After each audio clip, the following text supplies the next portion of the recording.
진실탐사 엔터테이너 있는 대로 다 까! 최경영의 이슈 오도독. 네, 안녕하십니까. 최경영의 이슈 오도독 시작하겠습니다. 저는 KBS 최경영 기자고요. 예, 오늘은 옆에 조회수 좀 올려보자 하는 제작진의 욕심입니까? 예, 최강욱 열린민주당 대표 자리하셨습니다. 안녕하십니까. 안녕하세요. 예. 네. 민주당 최고위원이시기도 하고요. 그렇게 됐네요, 지금. 이게 지금 열린민주당이 해체가 됐습니까? 지금은 어떻게 된 겁니까? 법적으로는 아직 해체가 된 게 아니고요. 예. 그 중앙선관위원회 왜 그 등록이 이제 사라져야지 없어지는 거잖아요, 정당은. 네. 근데 양당이 통합 과정에서 그 정당법에 보면 합동 수임 기구에 의결을 해야 되고 그 합동 수임 기구의 의결은 끝난 상황이고요. 예. 정치적으로는 이제 끝난 상황이고 정치적으로는 끝났고 법적으로는 법적으로 살아있는데 정리하는 게 이제 약 한 1, 2주 정도 그러니까 법인만 살아있는 그런 셈이죠. 그런 상황이고 지금 예. 더불어민주당 최고위원으로 호칭하는 게 맞는 것 같습니다. 네. 예. 어떻게 합당 과정에서는 별다른 뭐 불협화음이나 이런 건 없었습니까? 어땠습니까? 있었으면은 뭐 예. 그 저기 조중동에 가만히 있었겠습니까? 열심히 썼겠죠. 특별히 뭐 저희가 예. 그 옛날 합당 때처럼 뭔가를 요구하거나 뭐 그런 게 없어서 제가 가장 그 특이하게 본 거는 한 지역구 삼선 금지 네. 조건이었잖아요. 네, 저희가 말한 거는 이제 삼선 금지가 조건이었고 예. 그거를 받아서 민주당이 일단은 당내 정치개혁 특위에서 삼선 제안을 1차적으로 의결한 상황이고 그걸 어떻게 발전시킬 것인가 또 나왔습니다. 그걸 끝난 게 아니고 열린민주당과 더불어민주당이 합의한 내용 중에 5대5로 정치개혁 특위를 구성한다는 게 있거든요. 예. 거기에서 다시 한번 지금 다룰 생각입니다. 예. 손혜원 전 의원은 이제 본인의 정치적인 소명은 다 했다고 생각한다 그러면서 정치계를 떠나겠다라고 했고 정봉주 의원은 어떤 스탠스인가요 지금? 정봉주 전 거기야 의원은? 이제 정치를 하고 싶은데 못 하셨던 세월이 오래되다 보니까 그렇죠. 그렇죠. 이제 뭐 민주당에서 활동을 하시겠죠. 예. 예. 이게 지금 득표 전략 이재명 후보의 득표 전략에는 당장에 어떤 도움이 될까요? 좀 분석을 해보셨어요? 글쎄 저는 뭐 그렇게까지 세부적으로 분석하고 생각한 건 아니지만 선거를 많이 준비하고 전략을 세워봤던 우리 우상호 의원님은 그렇게 말씀하시대요. 그러니까 선거라는 특히 대선은 양측의 지지자들을 최대한 모아가는 과정이고 누가 그거를 최대한 결집시키느냐에 따라서 승부가 난다. 예. 그래서 이제 지금 민주당의 경우에는 여러 세력들이 이렇게 쭉 모아지고 있는 상황이고, 예. 저쪽 국민의힘이나 뭐 이런 쪽의 경우에는 당내 파열음이나 이런 것들이 심각했지 않습니까? 예. 지금도 봉합된 형태를 띠고는 있지만 여전히 이제 아직 모아지지 않은 상태라서 그런 점에서 원래 지지자들을 결속하는 효과, 그다음에 그 결속된 힘을 바탕으로 득표력을 확산시키는 결과 뭐 이런 것들이 이어질 것이다 예. 기대하고 있습니다. 근데 모아지면 국민의힘 쪽은 그런 주장을 하더라고요. 우리는 국민의힘은 아직 안 모아졌기 때문에 이 정도인데 한 85%, 90% 정도가 모아졌고 나머지 한 10% 정도가 채워지면 지금 현재 박빙의 상황에서 훨씬 더 앞서 나갈 수 있다. 네. 원래 구도나 세 자체가 네. 그렇게 이제 분석하시더라고요. 거기에는 동의하십니까? 선거 때는 뭐 다 자기한테 유리하게 얘기하는 거 아니에요? 그렇게 따지면 이쪽이야 예. 대통령 지지율보다 지금 후보 지지율이 못 나오고 있으니까 그렇죠. 더 결집할 게 많은 거 아닌가? 그렇게 네. 또 볼 수가 있겠네요. 네, 네. 그 일부 저도 이제 페이스북 그 친구 중에 네. 이낙연 후보를 열심히 지지했던 네, 분들이 네, 있는데 네. 그분들이 아직 약간 좀 뭔가 있는 것 같은 그런 뉘앙스, 글쎄 그냥 그게 앙금 같은 게. 뭐랄까 그 좀 구분해서 봐야 될 것 같아요. 예. 그러니까 민주당의 열성 지지자로서 이낙연 후보께 조금 더 민주당의 일종의 정통성이 있다라고 생각하고 지지하신 분들이 계신 것 같고 예. 또 다른 하나는 그 이재명이 싫어서 이낙연을 지지한 분들이 있는 것 같은데 예. 이재명 후보가 싫다고 하는 거는 과거에부터 쭉 이어져 왔던 그런 작은 흐름이 있죠. 민주당 내 어떤 후보 경선이 있을 때마다 예. 등장했던 약간의 그 집단이 있는 것 같은데 그분들은 요즘 조금 이상 증세를 많이 보이시잖아요. 무슨 뭐 윤석열 지지 선언을 예. 했다 뭐 이런 식으로 또 나오던데 예. 거긴 조금 뭔가 좀 하여튼 그거는 이해할 수 없는 흐름이 좀 있는 것 같고 그분들은 뭐 많지 않은 것 같고요. 예. 과거부터 그게 쭉 있어왔죠. 뭐 예를 들어서 저기 경기도지사 출마했을 때 뭐 남경필 씨를 지지한 걸로 갔다거나 예. 뭐 그런 분들이 쭉 계셨는데 음. 뭔가 좀 정치를 오해하고 계시는 분도 있는 것 같고 그 숫자는 그렇게 많지 않다.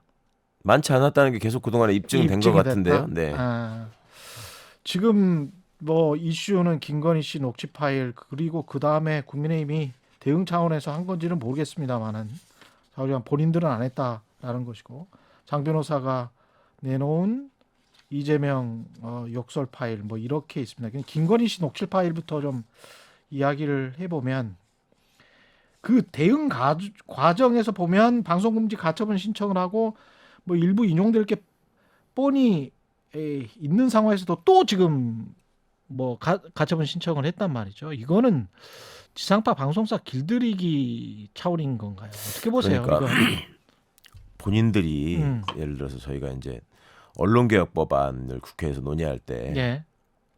마치 언론의 자유를 수백 년 전부터 수호해온 대표적인 정당인 것처럼 계속 행세를 해왔어요. 그러면서 언론에는 일체의 제약이 없어야 되는 것처럼 얘기를 했었단 말이죠. 예. 근데 지금 하고 있는 행태를 보면 법적인 조치를 계속 반복하고 있을 뿐만 아니라 물리력도 행사하잖아요. 찾아가가지고 예. 뭐 어떻게 하겠다. 그러니까 이런 것들 하나하나가 국민들 보시기에는 사실은 우리 미래를 맡길 수 있는 정치 세력으로 봐야 되느냐라는 걸 판단하실 수 있어야 되는 것이고 그것이 또 평가의 요소가 될 텐데 그 생각을 안 하는 것 같아요. 그러니까 일단 뭐랄까 상황을 호도하고 정치적인 이득을 얻을 수만 있다면 어떤 무리라도 감행하시는 것 같은데 예. 좀 안 그러셨으면 좋겠고 그리고 거기에도 이제 법률가들이 많이 있는데 예. 사실은 언론사를 상대로 어떤 방송 금지 가처분을 신청해서 받아들여진 예가 거의 없습니다. 없어요. 예.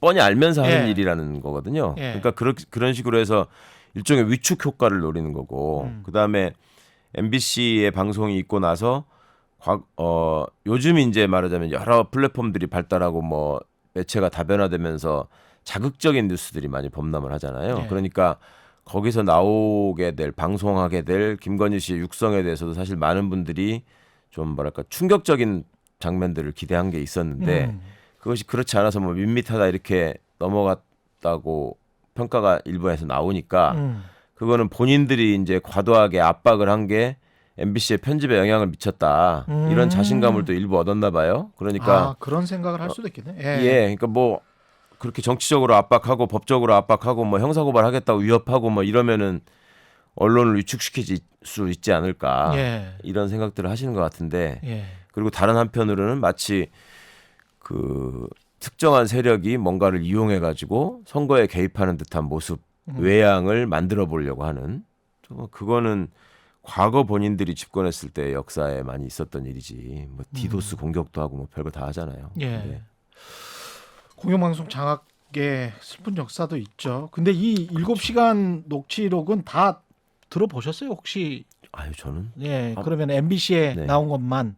네네. 예. 그리고 일부 유튜브에서 이제 방송은 했는데 저도 그 정도만 들어본 건데요. 어떤 내용이 좀 문제가 된다고 생각하십니까? 저는 그 MBC에 나온 몇 가지 말씀만 듣고도 굉장히 충격을 받았어요. 그러니까 일단은 저쪽에서 지금 얘기하고 있는 게 국민의힘에서 원하고 있는 게 그 연약한 여성이 그러니까 특히 윤석열 후보는 그렇게 계속 표현하는 것 같아요. 몸도 약하고 예. 뭐 자기가 바빠서 제대로 살펴주지도 못한 연약한 아내가 예.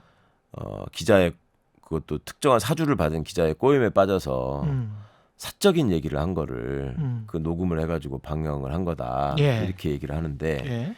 일단 기본적으로 별로 연약해 보이지는 않는 것 같고 어투나 어조나 예. 내용으로 보아 그 다음에 본인이 돌보주지 못해서 집에 뭐 바빠서 늦게 들어가가지고 얘기를 못하다 보니까 그러면은 다른 남자하고 뭐 사적으로 지금 이런저런 얘기를 했다는 얘긴데 예. 그런 식의 해명을 했는데 그거는 좀 남편으로서도 좀 그렇게 말씀하시면 안 될 일인 것 같고 무엇보다도 대통령 후보로 나선 분의 배우자이기 때문에 확실히 언론에서 얘기하는 공인의 지위를 갖고 계신 분이고 예. 그 공인에 대해서 언론이 검증을 하고 자꾸 여러 가지를 묻고 하는 이유는 뭡니까? 그 공인이 공적인 책임에 관여할 수 있고 국민들의 삶에 영향을 미칠 수 있는 공적 역할을 담당하기 때문에 그러는 거 아니겠습니까? 예. 그렇다면 이분이 공인으로서 향후에 그 대통령의 부인으로서 국가의 예산을 지원받아가면서 활동을 할 때 어떤 생각을 가지고 대통령에게 영향을 미칠 수 있고 어떤 모습으로 또 나라를 상징할 수 있느냐라는 것들이 관심사가 될 수밖에 없는 것인데 예. 그 말씀하는 걸 들어보면 권력이라는 게 무서운 것이다. 그 다음에 우리를 도와주면 돈을 주겠다. 네. 그 다음에 또 미투와 관련해서도 돈을 주지 않아서 그렇게 됐다. 이게 뭐 이제 뭐 네. 외국 언론까지 장식을 했던데. 정권 잡으면 가만두지 예, 않겠다. 그리고 우리를 비판하는 사람들 정권 예. 잡으면 가만두지 않겠다. 뭐 이런 예. 것들이 얼마나 이분이 말하자면 자본주의 사회에서의 재력과 그다음에 이 민주주의 하에서 일방적인 권력 이런 것들을 염두에 두고 숭상하는 분인가 하는 그런 철학의 일단이 드러난 것 같아서 우리 조국 전 장관께서 본인에 대해서 언급한 얘기를 듣고 섬뜩하다는 표현을 했던데 예. 가만히 있으면은 그렇게 안 했을 텐데 그렇죠, 그렇죠. 자꾸 공격하고 시끄럽게 하니까 구속할 수밖에 없었다 이런 얘기들도 음. 사실은 따져보면 그러면은 그거는 검찰총장 할 때 부인으로서 듣고 경험한 바를 얘기한 거잖아요. 예. 검찰총장의 부인으로서. 예. 그때는 검찰총장 할 때는 좀 덜 바빴나 봐요. 집에 가가지고 다 음. 부인하고 얘기해주고 이러는 거를 전달한 모양인데 그것도 굉장히 황당한 얘기죠. 그러니까 수사라고 하는 것을 법과 원칙과 절차에 따라서 굉장히 절제되게 예. 해야 되는 것임에도 불구하고 자의적으로 상대의 태도를 보아가지고 얼마든지 이게 재량을 우리가 남용할 수 있다. 그런 생각이 일단을 드러낸 것 같아서 충격적이었습니다. 저는. 일단 근데 이제 저는 그 사건들이랑 좀 연계를 해볼 필요는 있는 것 같아요. 기존에 나온 사건들 있지 않습니까? 네. 특히 이제 시기 자체가 지난 여름부터 해서 쭉 계속되잖아요. 이번 네, 겨울까지. 근데 지난 가을에 개사과 논란이 있었잖아요. 네. 그리고 코바나 콘텐츠 사무실에서 찍은 것 아니냐는 보도가 있었거든요. 네. 그러니까 본인 뭐 코바나 콘텐츠 사무실이 그 아크로비스타의 아래 2층에 있는 거 아닙니까? 그리고 네. 아크로비스타가 있고 그러면 본인 집에서 찍은 게 아니고 거기 사실은 같은 건물 내에 있는 건데 네. 만약에 그랬다면 그리고 본인이 진술한 것들 이 캠프를 마치 좌지우지 할 것처럼 네. 당신 들어오면 뭐 1억을 줄 수 있다는 등 뭐 이런 것들이 그러면 개사과를 찍을 때 누가 찍었는지 누가 기획했는지는 지금 알려지지 않았고 네. 관련해서 누구를 내보냈다고 했는데 담당자를 그 사람이 누군지도 몰라요 지금. 그렇죠. 네. 해명과 관련해서. 항상 몰라요. 왕자 예. 써준 사람도 할머니라고 했는데 그런 할머니 없다 그러고 지금 다른 법사님이 나오시고 막 그랬잖아요. 그렇죠. 예. 그래서 그런 어떤 사건들과 연결시킬 수 있는 고리들이 녹취록에서 혹시 발견한 게 있으신지 특히 앞으로 아마 이번 주에 보도를 할 것 같고 열린공감TV나 이쪽에서는 그 검사장 있지 않습니까? 예. 검사장 친하니까 뭐 제보하려면 그 사람한테 해라. 이런 것들이 본인은 이제 검찰총장 출신은 아니잖아요. 네. 그러면 서로 간에 굉장히 많은 대화가 오고 가면서 어떤 공감이 있으니까 네. 이런 이야기들이 나올 수밖에 없는 거 아닌가 그런 그렇죠. 생각도 지금 들고요. 그간의 과정에서 여러 가지 예. 일들이 있었는데 거기에 파편적으로 등장했던 일들이 이제 이 김건희 씨의 말을 통해서 연결될 수 있는 측면이 좀 있죠. 예. 지금 말씀하신 검사의 경우에 그 채널A 사건이 검언유착 사건이 터지고 나서 그렇죠. 그와 관련해서 많은 통화 내용들이 있었는데 거기에 그 한동훈 검사하고 윤석열 씨의 부인인 김건희 씨 사이에 통화가 굉장히 많이 있었던 게 밝혀졌고 예. 그게 도대체 왜 그래야 되나 그런 것들의 그 이유 같은 거를 이제 이걸로 유추해 볼 수 있지 않을까 생각을 하고요. 예. 그 뭐 사건 관련해서 얘기하면서 그 검사한테 뭐 얘기하면 되니까 내가 다 얘기할 수 있으니까 뭐 이런 거 제보해라. 자체가 제보하려면. 네. 예. 그게 그 전에 왜 그 채널A 기자들이 제보자를 유혹할 때도 윤석열하고 한 칸 띄고 최측근 치면 나오는 사람이다라는 말을 했지 않습니까? 예. 그런 것들이 과연 윤석열의 최측근이 김건희의 최측근으로 되어도 괜찮은 것인가. 그다음에 이분들이 만약에 본인들의 예상처럼 본인들의 점괘처럼 청와대에 들어가게 된다면 그러면 그 최측근이라는 이름으로 얼마나 많은 사람들이 활약을 하게 될 것이며 예. 그 최측근들을 움직이는 부인의 역할은 또 뭐가 될 것인가. 뭐 그런 것들에 대해서도 좀 관심을 가져야 될 것 같습니다. 그리고 무속신앙과 관련해서 아까 왕자 말씀도 하셨지만 건진법사 이야기가 세계일보에서 계속 뭐 네트워크 본부의 네. 고문이었다. 그리고 이제 툭툭 치면서 네네. 어깨를 치면서 이야기를 하는 그런 모습들이 이제 영상에 잡히기는 했는데 이게 무속인이 뭐 조언을 할 수는 있다고 저는 봐요. 아, 그럼요. 예. 그렇잖아요. 근데 그렇죠. 이게 이제 합리적 판단에 영향을 줄 정도로 무속 신앙에 심취해 있는가 그게 문제인데 네네. 그거 어떻게 보세요? 이거는? 아니 그러니까 예. 그것도 지금 이런 논란이 처음이 아니잖아요. 예. 과거에 뭐 천공스승 얘기 나올 예. 때도 그때 보인 태도하고도 지금 일관되지 않아요. 그때는 오히려 그걸 지적하는 유승민 후보를 나무랐잖아요, 이 양반이. 예. 그 얼마나 좋은 말씀을 많이 하는데 들어보지도 않고, 그리고 그분 따르는 사람이 수십만인데 뭐 감당할 수 있느냐 뭐 이런 식으로 얘기를 했었잖아요. 예. 그러고 나서는 그 뒤에는 또 아무런 뭐 저기에 영향을 미치지 않는 것처럼 또 발뺌을 했다가 이번에 이 문제가 또 터지니까 처음에는 아예 몰랐다 그랬잖아요. 자기는 모르는 그랬죠. 사람이다. 예. 그러니까 이제 세계일보가 준비했던 자료들을 하나씩 공개를 한 거였는데 같이 뭐 신체를 접촉하는 장면까지 나오니까 이제는 어쩔 수가 없으니까 그거를 정면으로 왜 거짓말을 했고 왜 이거를 부끄럽게 생각하는지를 해명하기보다 조직을 해체해버리는 걸로 대응을 하더라고. 예. 그러니까 뭐 부인 문제가 생기면 이부속실을 없애겠다. 뭐 이런 문제가 생기면은 또 그 선대인의 조직을 없애겠다.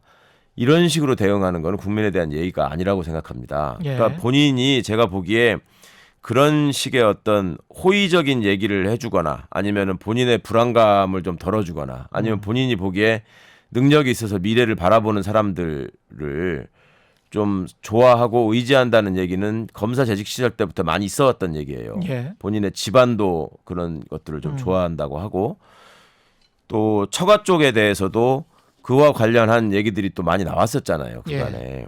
그러면 왜 그런 미래에 대한 어떤 예측이나 이런 것들을 선호하게 됐는지 그리고 그런 것들을 통해서 어떤 그 생각을 가지고 어떤 움직임을 할 것이기 때문에 그것들을 계속 그렇게 찾아다녔었는지라고 하는 거를 국민한테 솔직하게 말씀을 드리고 그게 무슨 범죄도 아니잖아요. 예. 본인이 어찌 보면 취향이고 선호란 말이에요. 그런데 구약을 거의 외울 수 있다고 암송하는 굉장히 뭐랄까 종교적이고 영적인 삶을 사는 부인인 것처럼 얘기를 했다가 예. 그것이 이제 무속신앙하고 연결되는 게 두려운 것인지 아니면 기독교의 표를 의식한 것인지는 모르겠는데 진실되지 않은 건 확실한 것 같습니다. 정치는 질색이라고 부인은 그런 이야기를 했었으니까요. 그렇죠. 뭐 예. 도장 찍고 가서 정치해라라고 했다는데 사실은 지금 경선 통화 내용들 과정에서부터 보면 정치를 굉장히 좀 좋아하시는 분. 굉장히 관심도 예. 많고 여러 가지 현안에 대해서 예. 관여하시는 것 같고 캠프나 이런 거를 구성하고 움직이는 데 있어서도 본인이 그렇죠. 예, 많이 애를 쓰는 것 같은 예. 그런데 남편이 정치하는 걸 끔찍하게 싫어하고 뭐 그냥 몸져 눕고 이러는 분은 아닌 것 같아요. 근데 이제 전반적으로 그 녹취록의 영향이 국민들의 민심에 어느 정도 영향을 줬느냐 하면 별 영향이 없었다라는 응답도 지금 최근에 뭐 MBN 조사 보면 나오는 것 같고. 예. 그리고 MBC가 뭐랄까요? 그 관련해서 이 통화 녹취록만 너무 의존한 게 아니냐. 뭐 어떤 취재를 해서 아까 말했던 어떤 사건들을 더 깊이 취재를 해보고 그것과 이 녹취록 안에 있는 내용이 어떤 관계가 있는 것 같다. 이렇게 나왔으면 그렇죠. 취재 내용이 전면에 등장을 했으면 훨씬 더 이제 공영방송 다웠을 텐데 예.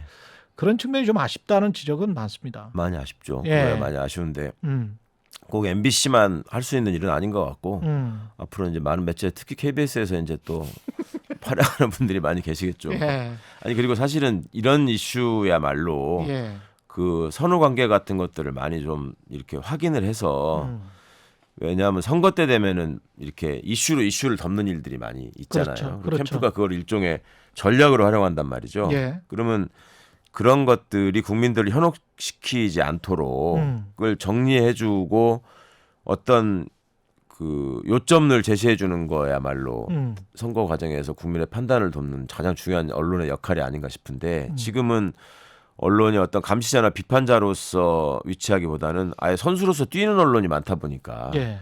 그런 점들이 제대로 좀 이렇게 그 전달되지 않는 것 같아서 아쉬운 점이 있고 또 지금 매체의 속성상 그러니까 인터넷 언론 인터넷으로 기사를 소비하는 분들이 많다 보니 속보에만 의존한다고 하잖아요. 그때 또 제목 장사를 해야 된다는 예. 유혹도 많은 것 같고 그렇다 보니 좀 깊이 있는 분석이나 이런 것들은 여전히 좀 없는 것 같아서. 없죠. 네. 예. 그리고 이제 국민의힘에서는 아까 이슈를 이슈로 덮는다라는 말씀을 하셨지만 그 이후에 이제 며칠 후죠. 그 장영하 변호사인가요? 그분이 네. 국회에서 네.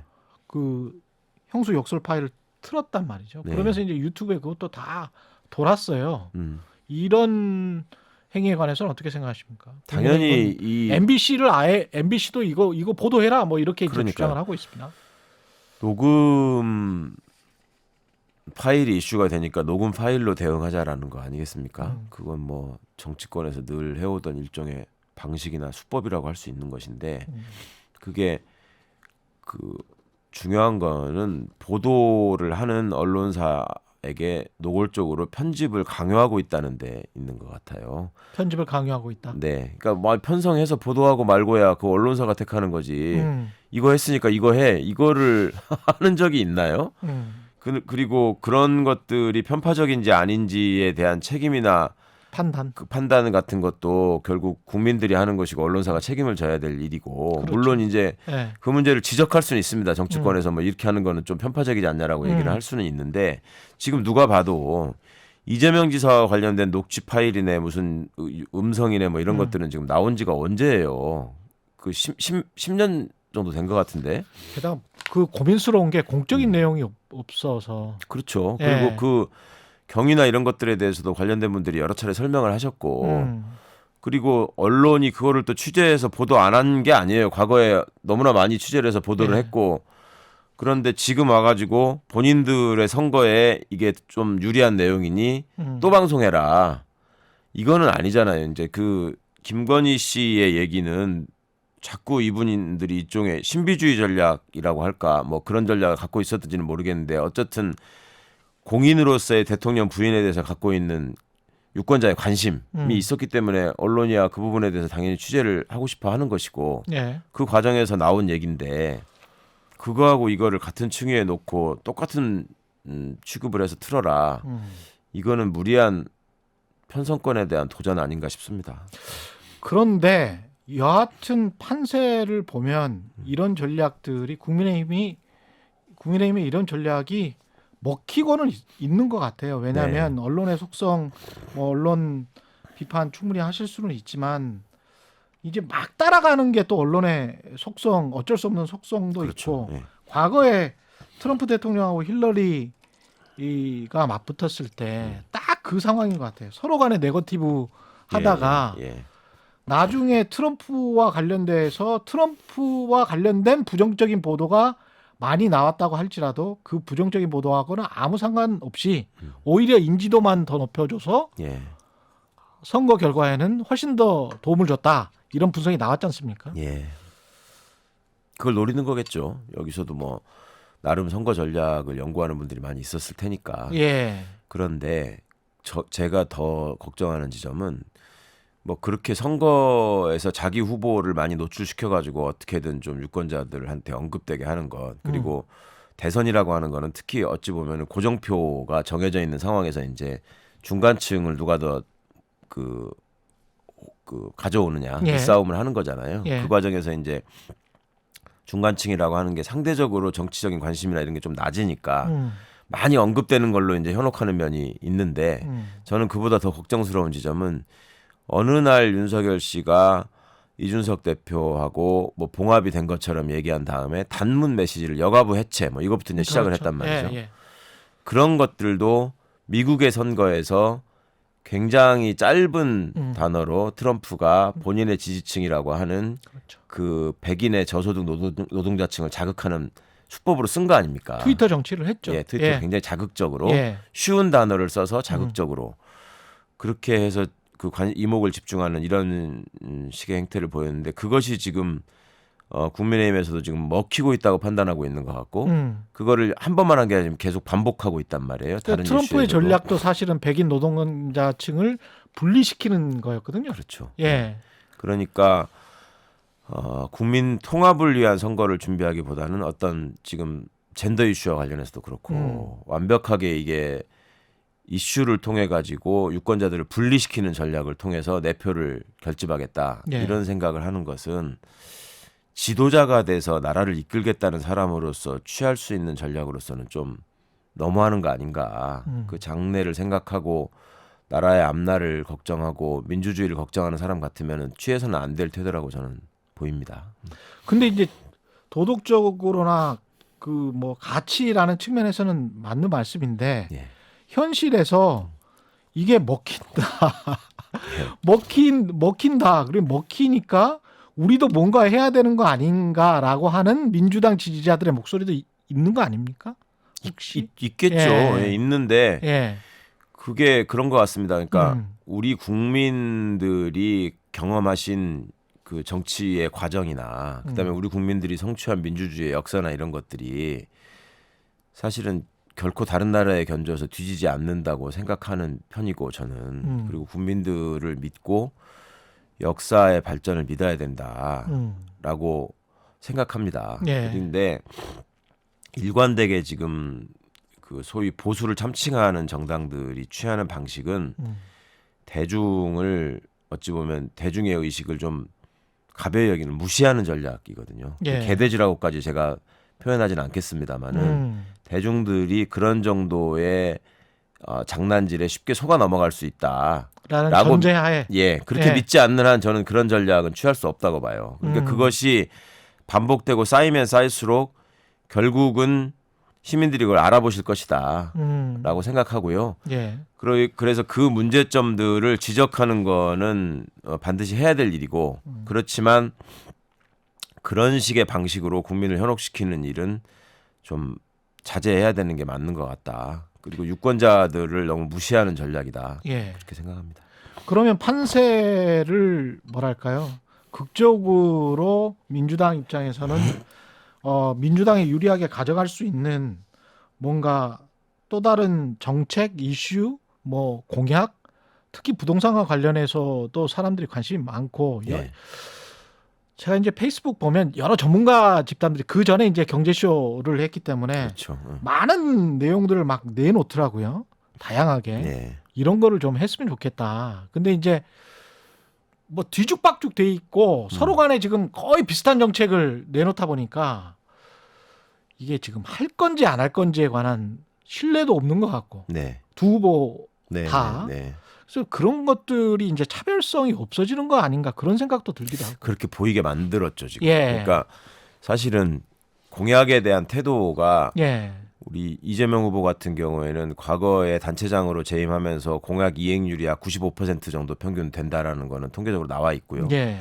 윤석열 후보는 공약이라는 거는 뭐 선거 때 얘기하는 거고 떨어지면 안 지켜도 되는 거다라고 본인이 직접 명시적으로 언급을 했어요. 예. 그리고 공약이라고 얘기하는 것조차도 정말로 손바닥 뒤집듯 바뀝니다. 그러니까 여가부 폐지가 원래 공약이 아니었고 그분들이 내세운 공약은 양성평등부로 바꿔서 개선하겠다라는 예. 거였다가 여가부 폐지라는 5글자를 본인의 페이스북에 갑자기 쓰니까 그거를 기자분들이 물었잖아요. 선대위에다가 예. 공약이 바뀐 거냐. 그러니까 아니라고 또 얘기를 했는데 본인이 또 나서가지고 아니다 바꾼 거다 또 이렇게 했단 말이죠. 예. 그러면 이런 것들이 공약을 희화화시키는데 지금 후보가 기여를 하고 있는 거예요. 그렇게 하고 있는 사람과 예. 그다음에 이재명 후보의 경우에는 이재명은 뽑는 게 아니라 심는 겁니다라고 히트를 했던 그런 탈모 공약. 탈모 예. 공약에서 보듯이 뭐라도 소위 소확행 그다음에 경제 대통령 뭐 이런 이미지를 내세우면서 나름의 공약을 계속 발표하고 비전을 제시하는 행보를 해왔는데 예. 이것이 다른 어떤 사적인 이슈 그 네거티브 이슈에 묻혀가지고 지금 갑자기 사라져버린 상황이 된 거죠. 이거는 전적으로 저는 언론의 책임이라고 생각합니다. 매번 선거 때마다 얘기하는 게 무슨 네거티브에만 집중하고 정작 국민들을 위해서 비전을 제시하거나 공약을 뭐 얘기하는 거에는 소홀한다라고 늘 반복적으로 언론이 지적해 왔어요. 근데 보도하는 행태를 보면은 공약을 공약은 분석하고 하는 거는 얘기하지 않고 가십에만 치중을 하고 지금 계속 그 어떤 캠프가 무슨 얘기를 해가지고 어떤 얘기를 덮으려고 하는가를 그냥 그것도 분석적으로 얘기하는 것도 아니고 그냥 중계하는 데 머무르고 있단 말입니다. 그렇게 하면서 지금 정책 선거를 기대한다는 거는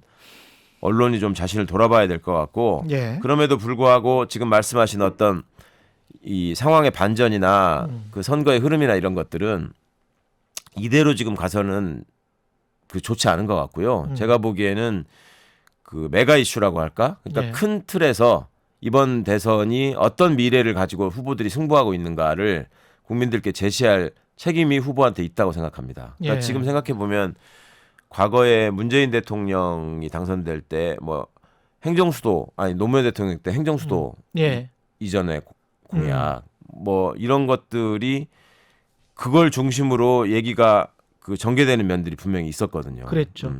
그런데 이것이 지금 선거는 그건 지금 뭘 놓고 둘이서 큰 틀을 해서 차이가 싸우냐. 예. 싸우느냐 이런 게 없어요. 그런데 그렇죠. 한편으로 보면 없는 거는 또 아니었어요. 어제 그제 그 이재명 후보가 임기 1년을 줄여서라도 개헌을 하는 중임제. 네, 예. 중임제를 두고 개헌을 하고 또 헌법의 문제를 다시 한번 생각해 봐야 된다는 얘기를 했습니다. 예. 그러면 그 문제는 굉장히 중요한 문제고 대통령 후보가 아니면 할 수 없는 얘기예요.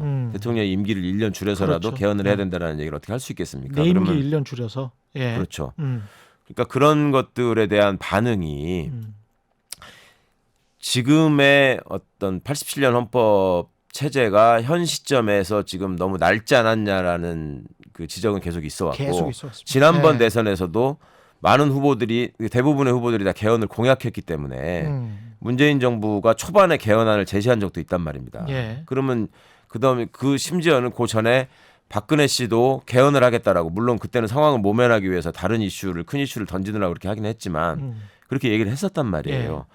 그러면 그 문제에 대해서는 진지한 논의를 해야지. 그거에 대해서 반응하는 야당의 모습이 지금 이재명 후보가 8년 하겠다고 얘기하는 거다. 1년을 줄이는 게 아니라 3년을 늘리겠다는 얘기다. 예. 이렇게 나왔단 말이에요. 그거는 그럼 패배를 자인하는 겁니까?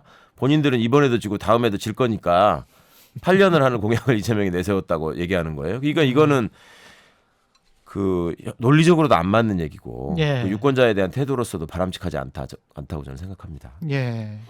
TV 토론에서 그 문제도 논의될 것 같고 그렇죠. 대장동 이슈 같은 경우는 어떻게 논의될 것 같습니까?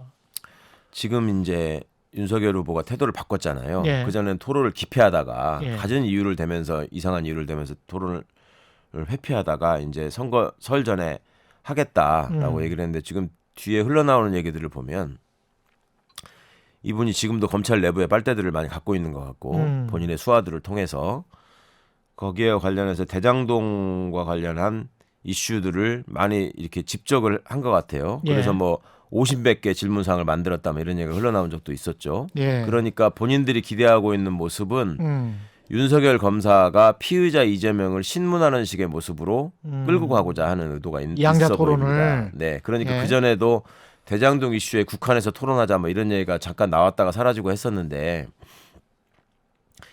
그 토론이라는 과정을 통해서 후보가 보여야 될 모습은 정책적인 이슈에 어떻게 반응하고 어떤 생각과 어떤 식견을 가지고 공부해 왔는가를 국민들한테 보여서 안정감을 드려야 되는 거고 예. 다른 한편으로 상대 후보와 비해서 어떤 차별성을 가지고 저 사람을 지지해야 하는가를 드러내는 자리여야 하는데 예. 지금 그것도 최대한 이런 네거티브 이슈를 키우는 쪽으로 만약에 준비를 한다면 예. 그거는 굉장히 잘못된 태도라고밖에 보이지 않고 또 그 정책 이슈와 관련해서 윤석열 씨가 보여왔던 그런 어떤 그 얕은 수준의 모습이 그 무슨 3%가 나라를 구했다라는 말에서 표현되듯이 예. 그 전에도 굉장히 깊이 없는 얘기들을 막 던졌다가 이게 다 설화가 됐었단 말이죠. 그러니까 예. 그런 두려움이 있기 때문에 토론을 기피한 걸로밖에 저는 안 보였었는데 이거는 나름 고 말하자면 대장동 이슈에다가 집중을 해가지고 어떻게든 이재명 후보를 코너에 몰아보겠다. 뭐 그런 생각을 갖고 있는 것 같습니다. 근데 더불어민주당 쪽에서는 그 전에 이야기했던 게 본부장 리스크란 말이죠. 네네. 본인 부인 장모 리스크인데 본인 리스크 중에 뭐 여러 가지 사건들이 분명히 있었었거든요. 그럼요. 윤호준 씨 사건도 있었고 네네. 변호사법 위반 의혹도 있고 뭐 네. 이렇습니다. 또 이제 제가 왜 이 이슈는 잘 안 하는지 모르겠습니다만 언론도 홍사훈 기자가 계속 지적하지만 도이치모터스 그렇죠. 같은 경우에 네. 이게 지금 한 10만 주 거래 내역과 관련해서 타사 출고인지 타사 입고인지 모를 네. 한 닷새치의 네, 거래 일부만 내용만 딱 공개하고. 보여주고 국민들에게 우리는 뭐 한 6천만 원 이런 거밖에 없다 이렇게 네. 이야기를 했단 말이죠. 네. 그럼 나머지 한 80만 주가 어떻게 됐는지는 사실은 지금 검찰하고 금감원 정도만 알고 있고 아무도 몰라요. 그렇죠. 네. 그러면 이런 이슈들 그다음에 윤우진 사건과 관련된 이슈들 이런 것들은 민주당은 앞으로 이게 이제 네거티브니까 이게 더 이상 제기 안 할 겁니까? 아니면 이거는 정당한 후보 검증이기 때문에 이게 토론회에서 좀 나옵니까? 어떻습니까? 네거티브가 아니고 예. 그거는 이분은 검찰총장으로 있었던 사람이에요. 그렇죠. 그 예. 본인이 얘기하기를 예. 자기의 부인과 장모를 타겟으로 해가지고 뭐 특수부가 1년 반이 넘도록 집중적인 수사를 했다 뭐 어쩌고 하는데 본인 지금 이제 벌어지고 있는 상황들을 보면 본인이 재직 시절에는 하나도 진척되지 않거나 덮여버렸던 수사가 예. 윤석열 검사라는 사람이 검찰 조직에서 나오자마자 장모 일부터 시작해가지고 윤우진 씨나 이런 사람들이 실제로 실형을 선고받고 있는 상황들이 쭉 이어지고 있단 말입니다. 예. 그 차이는 검찰에 윤석열이라는 사람이 있었냐 없었냐밖에 없었어요. 그러면 이거는 공적인 삶을 살아오는 과정에서 이 사람이 어떤 행보를 했는가를 규명할 수 있는 중요한 소재입니다. 이거는. 그러니까 양평동 땅도 그렇고. 그렇죠. 예. 그러니까 그거를 단순히 그냥 뭐 나는 모르는 일이다, 결혼하기 전의 일이다, 뭐 이런 식으로 부인을 해왔었단 말이에요. 예. 그리고 과거에 본인이 검찰총장으로 재직할 때 했던 그 수사의 방식이나 내용과 본인 부인 장모에 대해서 그 비리가 의혹이 제기됐을 때 해명하는 방식이 너무 달랐잖아요. 예. 그러니까 신정아 씨 사건을 떠올려 보면 지금 부인의 합격력 위조가 얼마나 심각한 일인가를 본인이 과거에 그 기소를 다 구속 기소를 해놓고 나서 이제 아닌 것처럼 자꾸 하고 이러다 보니까 그게 이슈가 된 거지. 윤석열 씨가 약점이 그거밖에 없어가지고 그게 부각된 거는 아니란 말입니다. 예. 그러니까 이제 대장동 비리 같은 경우에는 사실은 성남시장으로 재직하면서 거기에 대한 인허가권을 행사한 사람이니까 책임이 있는 거 아니냐라는 식의 큰 틀에서의 지금 의혹을 만들어서 던진 것이지 실제로 확인되고 있는 팩트를 보면 거기에서 돈을 받은 사람, 돈을 받기로 약속한 사람, 실제로 돈을 먹어서 구속된 사람 이런 사람들을 보면 네네. 녹취록. 예. 그런 내용들을 보면은 지금 그것이 과연 어느 쪽에 그 관련된 사람이 더 많은가 이게 드러나고 있는 거죠.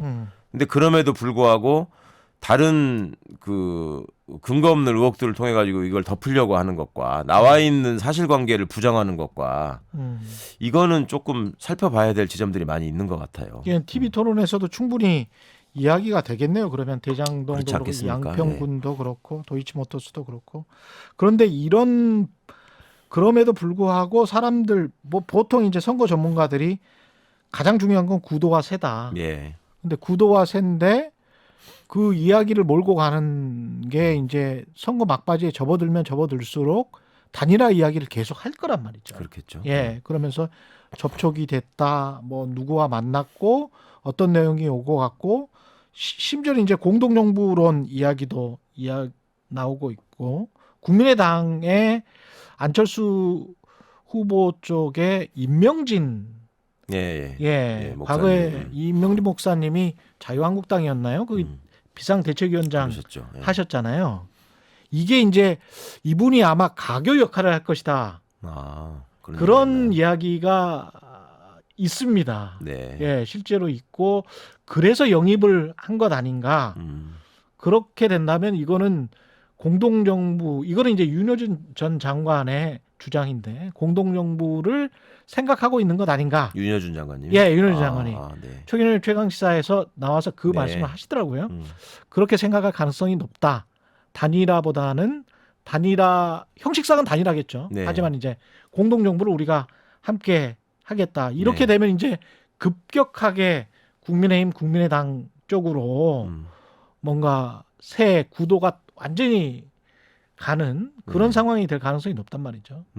어떻게 보십니까? 물론 예. 그 단일화가 되면 현재 지지율 분포나 이런 것들로 볼 때는 민주당 입장에서는 상당히 그 큰 이슈고 불리한 이슈가 되고 예. 많이 신경을 써야 될 것 같습니다. 그런데 김종인 대표님 같은 경우에는 또 단일화가 안 될 것이다라고 또 예측하신 게 있었잖아요. 근데 예. 그 전제로 드신 사실이 돌아가는 꼴을 보니 안 될 것 같다 예. 그렇게 말씀하셨는데 결국은 두 후보가 어떤 것이 본인에게 가장 유리하느냐를 생각할 것 같은데 지금 보면 안철수 후보의 지지율은 계속 올라가고 있고 예. 또 단일 후보로 놓고 1대1 대결을 전제하면 안철수 지지율이 더 나오는 상황이잖아요. 그러니까 안철수 후보가 쉽게 포기하지 못하는 상황이 되고 있는 것 같고 예. 안철수 후보의 정치적 장래를 볼 때 본인이 대통령으로 당선된다는 확신이 있지 않는 한 단일화 이슈를 쉽게 받기는 어려울 것이다. 예. 그리고 그런 식의 언급을 또 본인이 상당히 확실하게 지금 과거보다 달리 하고 있단 말입니다. 예. 그러면 앞으로 전개되는 상황은 누구도 알 수 없지만 여하튼 윤석열, 안철수 두 분이 가지고 있는 공통점이 뭐가 있으며 어떤 정치력을 가지고 두 분이 협상을 해서 공동정부를 위한 단일화를 구성할지 그건 전적으로 그분들의 역량에 맡겨져 있습니다만 예. 그간에 이분들이 보여오신 행보나 정치적인 역량을 볼 때 그렇게 큰 틀에서 공동정부를 구성할 만큼의 합의가 쉽게 이루어지지는 않을 것 같다. 저는 그냥 유권자의 한 사람으로서 그렇게 보입니다. 그러니까 선거 전략이나 이런 것들은 저는 잘 모르는 사람이긴 하지만 예. 안철수 씨가 그냥 예를 들어서 단일화를 하게 되면은 둘이서 뭔가 룰을 만들어 가지고 조사를 해야 되는 거잖아요. 예. 그러면 그 문항에서부터 그다음에 누가 그걸 그 누구를 대상으로 조사할 것인가 이런 것들이 이제 다 정해져야 될 텐데 예. 그게 과연 될까? 그리고 그거를 해서 양쪽 다 공평하게 만들어지는 룰이라는 게 있을 수 있을까? 그러니까 지금 그냥 나오는 지지율은 윤석열 씨가 높은데 단일화해가지고 단일 후보로 되는 지지율은 안철수 씨가 높은 상황. 예. 근데 윤석열과 안철수 지지는 상당히 차이가 나고 있으면서 안철수 지지가 올라가고 있는 상황. 이런 것들이 둘이서 협의하고 합의에 이르는 게 상당히 어려울 것 같다. 현재로서는 그렇게 보는 게 조금 더 맞지 않나 싶네요. 예. 근데 이제 만약에